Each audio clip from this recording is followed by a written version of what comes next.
Welcome back to the channel, everybody, and happy Monday. Once again, I feel like I've said this in my last, 3 videos. I'm a little bit behind on schedule. Work's been crazy, but that's okay. In all honesty, I've been spending a lot more time outdoors taking photos, which is more productive for me personally. I'm posting a lot on my socials, so that's what's important to me. But, once again, welcome back, everybody. If you're new here, welcome to the channel. My name's Chris. I am a freelance photographer who does this in his free time. Social media content creator, whatever you want to call it. And I review different gear that I have, different bags, different cameras, just tech around photo and video. So wanted to hop on here today because of the fact that as I've been continuing my photography and content creator journey, I've made it a challenge for myself to create videos once a week here on YouTube. But that being said, I've been a little bit behind this year. That's okay though. Wanted to introduce a new lens that I recently picked up for the Fuji X mount system, because for any of you that are new here, pretty much everything I shoot on is Fuji. I'm shooting right now on my Fujifilm XH2, and I also have an X-T3, which is newer, and I have to make a video on that, but that is not the point of this video today. Today was an interesting pickup because a few videos ago, I went into my favorite lenses for the Fujifilm system, and one of them was actually not even an X-mount lens. It was an old Minolta lens from '79. That was a 50mm 1.7, and I just love the tactile manual feel of that lens.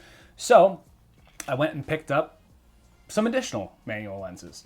I'm not going to go into all of them today, but I wanted to talk about this one because I think this is an absolutely incredible budget-friendly lens that most people should have, especially for the X-mount system or whatever system you want to get it for. But all things considered, I got this lens actually as an open box on Amazon, so I paid less than $50 for it, which is pretty incredible given the price. So what are we talking about? Today we are talking about the 7 Artisans 35mm f1.4. And I am absolutely in love with this lens. In all honesty, I was indifferent on whether I got the silver or the black one, but with the open box, I didn't really know what I was getting. So I just got the silver one, which works out great because it does match my XM5. And I find myself using this all the time because it makes me stop and think about my photography a little bit more when I'm doing street photography as compared to the run and gun 23mm f2 that I have, and that's pretty much the only other lens that is attached to this camera at all times. But wanted to give a little bit of just thoughts. This is, as always, not a technical deep dive. This is really just my thoughts on the lens itself. So let's break it down. First off, if we can get this nice in focus, this is a 35mm 1.4 fully manual lens, and it's the one thing I would say is, the zoom, or not zoom ring, but the focus ring is very, very smooth, which is very nice. And, I like that effect on this lens.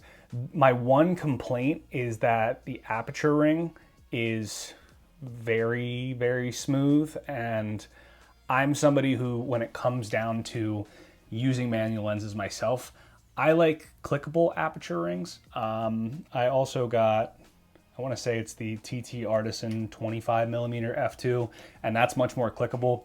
I prefer the clickable just because it is much more tactile than this, but you can see that when I pop this off here, you can see that when I close and open this, it just gives a really cool effect in my opinion. But the thing I like about this lens personally, and what I really loved about my Minolta lens, is that this is not a high quality lens. It is a very, the build is high quality. It is, I can get it by my mic. It's a very heavy duty lens. I was not expecting it to be this heavy as it is.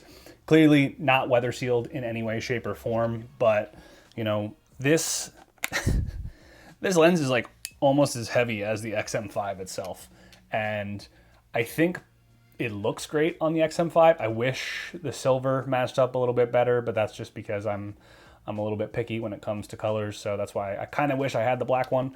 But you know, overall, this lens is beautiful. If I can get like actually a real close up here, maybe a little bit too close. Like you can see everything on there. I'll also do like an overhead shot of it just to showcase it a little bit more. This lens is absolutely beautiful, but the image quality is not perfect. And that's why I like it. Because of the fact that, especially when using the Fujifilm film simulations, when it comes down to film cameras, the beauty of them is that pictures are what they are.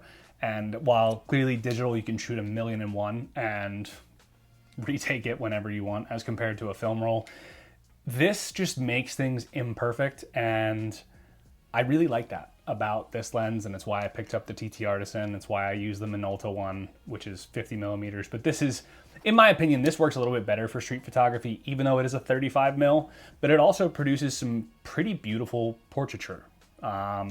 So I'm a big fan of this. Gonna attach some pictures here, so let me know your thoughts. I've had a lot of fun playing with this lens, and I'm gonna keep using it. It's been pretty much attached to my XM5 whenever I have time to get out a little bit more. Clearly, when I am in more of a run and gun situation, I do use the 23mm f2, the Fuji lens, but I've had a lot of fun using this lens so far, and I know a lot of people have done much more technical deep dives into this, but here's some photos. Let me know what you think. If you have any questions about my experience, just give me a shout, drop a comment below. Subscribe if you haven't already. If you want to, you know, if you have any thoughts about this channel, if you have any questions about things that I use, always happy to answer. And that's pretty much it for this week. Short video, keeping it sweet, keeping it short. So talk to you all soon.